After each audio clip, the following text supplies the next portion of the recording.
I think it started with a good concept in Chicago, something that at that time that no one else was really doing.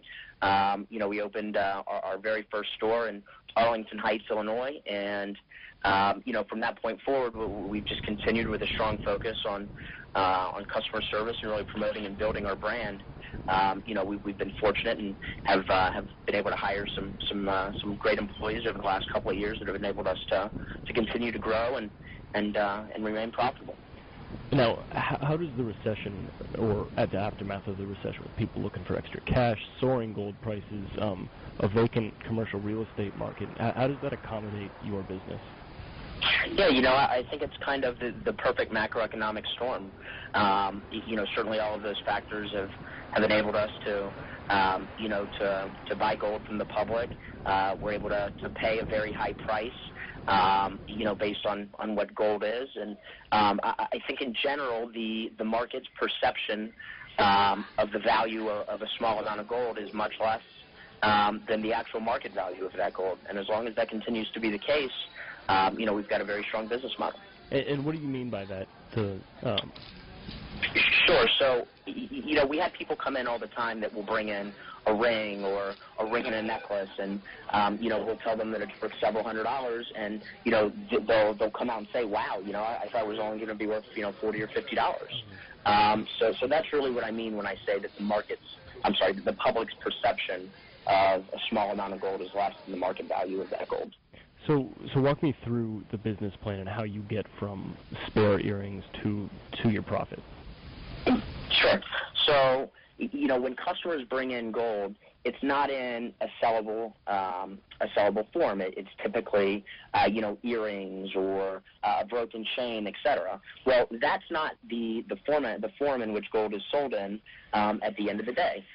So what we do is we buy, a few earrings from that person and a few rings from this person, so on and so forth. It's then melted down and sold as pure 24-karat gold on the New York Mercantile Exchange or the London Fix. So in essence, what we're doing is we're accumulating large amounts of 10-karat or 14-karat or 18-karat gold. We are then selling it to a refinery who's refining it down to pure gold, which is then able to be sold on the mercantile exchanges.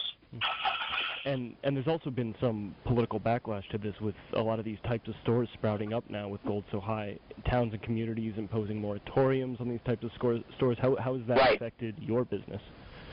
Yeah, well, fortunately for us, we were able to get into most of the areas that we wanted to get in before the moratoriums kind of came into play. And I think that, on the government side, or I'm sorry, on the city or county side, what they're looking to do is prevent fly-by-night companies from coming in, opening up a store, ripping off the public, not following any of the police procedures that are put into place, to deter thieves from coming in and selling gold, etc. So I think that's really what they're going for. Fortunately for us, we've got such a strong portfolio of locations and such a good infrastructure that when we go into a city, we can sit down and talk with the city planners or the government officials who are responsible and kind of explain to them our business model and how we're different from the fly-by-night companies that come in. And most of the time, we're able to get approved, whereas perhaps someone who doesn't have all of the stores that we do or the background in the business would be able to have a store approved.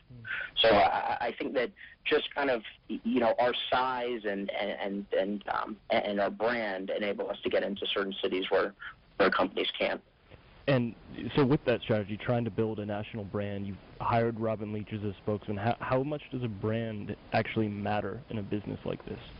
Well, I think it does, and that's actually a really good question. A year or 2 years or 3 years ago, there really weren't that many options in terms of companies to sell gold to.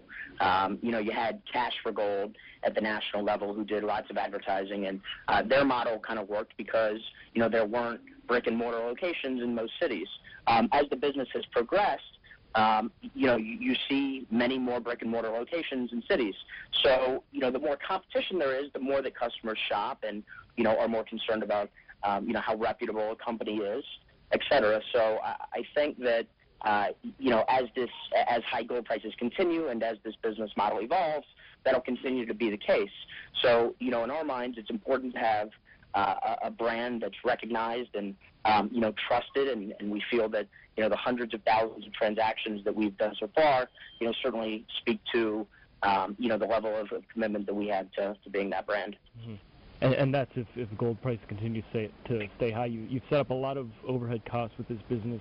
Are you vulnerable if the price of gold collapses and people stop running off to sell their jewelry collections? When we got into the business, gold was around $700 an ounce.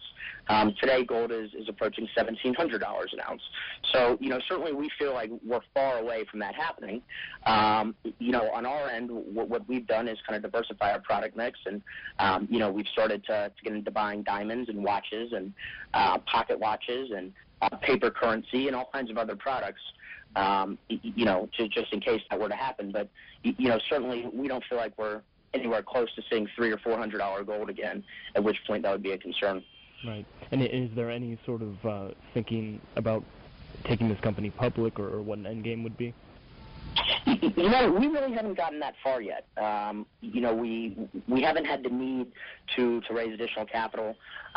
So, we haven't really looked at going public or really taking on any debt. But, certainly that'd be a consideration down the road.